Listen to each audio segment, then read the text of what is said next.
Selamat pagi Bapak Ibu yang kekasih di dalam Tuhan Yesus Kristus. Pagi hari ini saya Eko Wahyu Suryaningsih kembali menyapa dengan kebenaran firman Tuhan yang terdapat dalam Kisah Para Rasul 17 ayat 16. Kisah Para Rasul 17 ayat 16. Sementara Paulus menantikan mereka di Athena, sangat sedih hatinya karena ia telah melihat bahwa kota itu penuh dengan patung-patung berhala. Amin. Bapak, Ibu, dan saudaraku yang kekasih di dalam Tuhan, suatu kali saya berkesempatan mengunjungi sebuah tempat yang menjadi destinasi wisata favorit banyak orang. Dan saya melihat betapa menyedihkan kota itu. Awalnya kota itu menjadi kota yang sangat bagus dalam pemberitaan Injil Tuhan, tetapi belakangan tampak bahwa kota itu penuh dengan tempat-tempat penyembahan berhala. Di mana-mana mereka mengadakan pemujaan berhala, bahkan di berbagai tempat berisi tempat-tempat penyembahan kepada berhala, sesajen-sesajen, dan mereka mulai tidak mengenal Tuhan. Pengalaman ini telah lebih dahulu dirasakan oleh Paulus.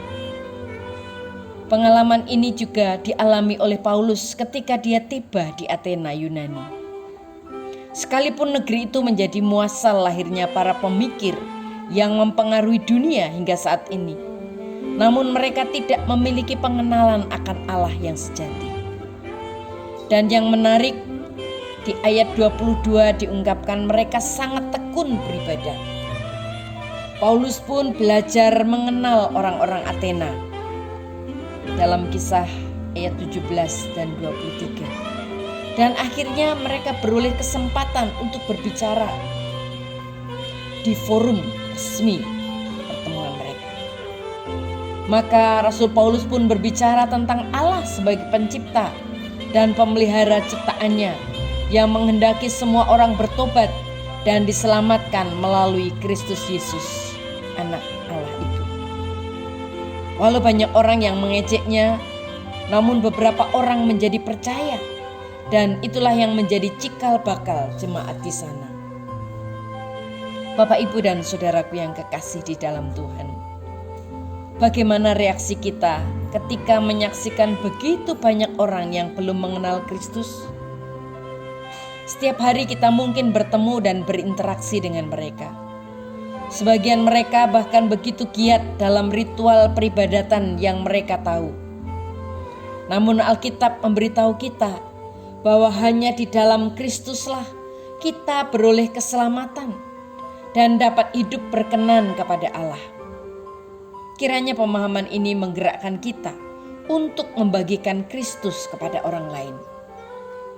Jika kita percaya bahwa manusia di luar Kristus akan terhilang, maka seharusnya kita tergerak untuk memberitakannya kepada mereka.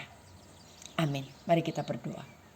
Tuhan Yesus, kami mengucap syukur buat firman-Mu hari ini yang mengingatkan kami betapa pentingnya kami memberitakan Injil Tuhan, karena melihat bagaimana keadaan mereka yang saat ini sedang berjalan menuju neraka. Tuhan berkati kami, berikan kami keberanian untuk kami menyampaikan berita sukacita, dan biarlah pemberitaan Injil ini menjadi gaya hidup kami sebagai orang percaya. Dalam nama Tuhan Yesus kami berdoa. Haleluya.